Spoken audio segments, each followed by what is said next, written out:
बिहार चुनाव संपन्न हो गया।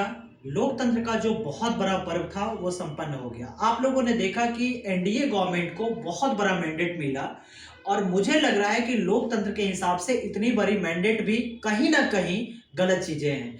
क्योंकि आपको भी पता है कि जब तक अपोजिशन मजबूत नहीं रहता है तब तक आम जिंदगी जो है बहुत ही खतरनाक तरीके से बीतती है।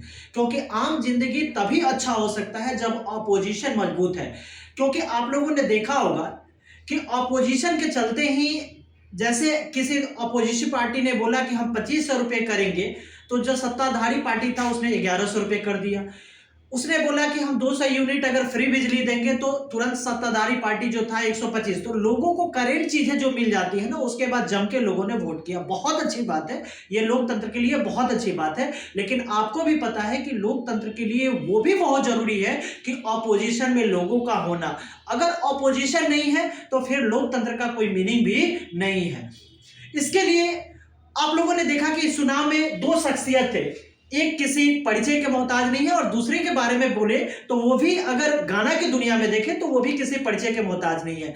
लेकिन विडंबना हम लोगों की यह है कि ये शख्स के कोई ऐसा हिंदुस्तान में बच्चा नहीं होगा जो उनके बुक को फॉलो नहीं कर रहा होगा। चाहे वो इंजीनियरिंग बैकग्राउंड का हो, चाहे 12th करता है साइंस बैकग्राउंड से, जरूर इनके बुक को फॉलो करता है। लेकिन लोगों ने इन्हें डिनाई कर दिया, लोगों ने अपना बहुमत इन्हें नहीं दिया। लेकिन वैसे आदमी जो 20 साल की है, जहां इनको पढ़ने की उम्र है, वहां ये जाके विधानसभा में बैठेंगी और लोगों की आवाज बनेंगी। इसका कारण क्या? इन्होंने सिर्फ बोला कि हमने अली नगर की नाम चेंज कर देंगे, तो मुझे यहां के लोगों ने पूरी भरपूर तरीके से इनका मदद किया और ये वहां की एमएलए बनी। लेकिन इन्होंने शिक्षा पे बात किया और शिक्षा पे जैसे बात किया, लोगों ने, बिहार के लोगों ने इन्हें डिनाई कर दिया। तो यही है कि हम लोग शिक्षा पे जो बात करेगा उसका हम मदद नहीं करने वाले हैं।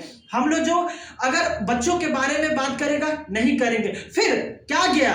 फिर वो अपने पुराने रूप में आए और लोगों के लिए आज फ्री एजुकेशन व्यवस्था कर रहे हैं। वो बच्चे जो आईआईटी की तैयारी करते हैं, 11th-12th में अच्छा मार्क्स लाते हैं, उनके लिए अब ये प्रतिबद्ध हैं और फिर अपना मेहनत करेंगे, फिर आगे जाएंगे। यही हम लोगों की विडंबना है और इसी पे हम लोग टिके हुए हैं। तो इसको सबसे पहले हमें सुधारना पड़ेगा। तो ये तो अब 5 साल बाद होने वाली है। अच्छी बात है कि यहां से सरकार इन बच्चों के लिए, जो बच्चे अभी इनको इतना बड़ा मैंडेट दिए हैं, इतने युवा लोगों ने बढ़ चढ़ से अगर भाग लिया, तो इस मैंडेट का सम्मान करना चाहिए और बच्चों के लिए निरंतर रिक्रूटमेंट निकालना चाहिए। और इससे क्या हो कि मेजर बच्चे जो हैं जॉब की तरफ मूव ऑन करें।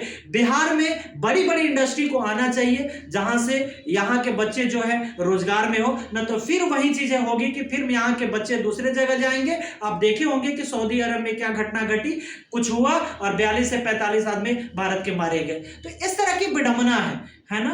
तो हम लोग अपने प्रदेश में रह के अपनी चीजों को कर सकते हैं, अपने प्रदेश को बढ़ा सकते हैं। जब दूसरे प्रदेश को बढ़ा सकते हैं तो क्यों ना अपने प्रदेश को भी हम लोग बढ़ाएं। और इसी के साथ मैं अपनी बात को विराम देता हूं।